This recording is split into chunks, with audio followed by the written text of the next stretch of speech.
কবরে প্রথম রাত মানুষের জীবনের সবচেয়ে নিঃসঙ্গ মুহূর্ত।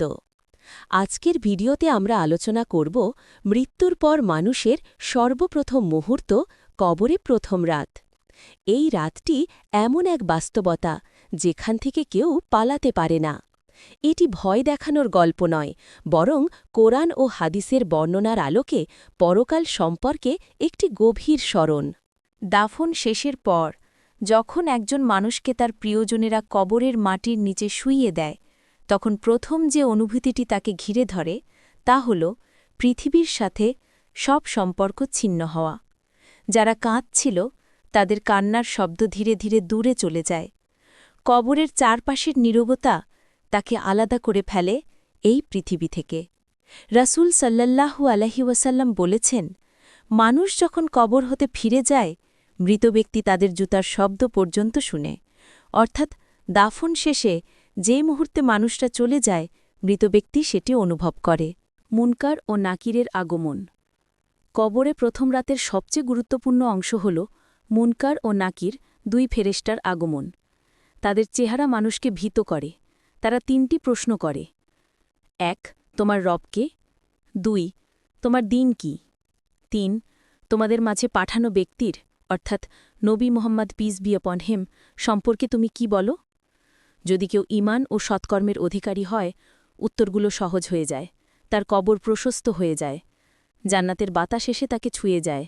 কিন্তু ঈমানহীন বা গফলাতকারীদের জন্য এই প্রশ্নগুলো হয়ে ওঠে অত্যন্ত কঠিন। কবরের প্রশস্ততা ও সংকোচন। রাসূল সাল্লাল্লাহু আলাইহি ওয়াসাল্লাম বলেছেন, মুমিনের কবর প্রশস্ত করা হয় যতদূর দৃষ্টি যায়। তিরমিজি। অন্যদিকে পাপীদের জন্য কবর এমনভাবে সংকুচিত হয় যে হাড়গুলো একে অপরের সাথে চেপে যায়। এই অনুভূতি পৃথিবীর কোনো কষ্টের সাথে তুলনা করা যায় না।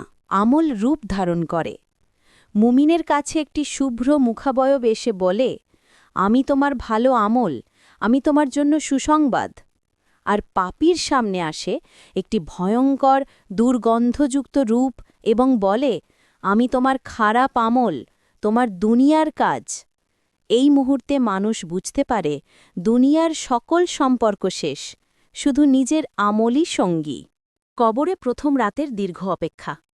মুমিনের জন্য এই রাতটি শান্তিময়। জান্নাতের সুবাসে তার মন প্রশান্ত থাকে, ঘুমের মতো স্বস্তি।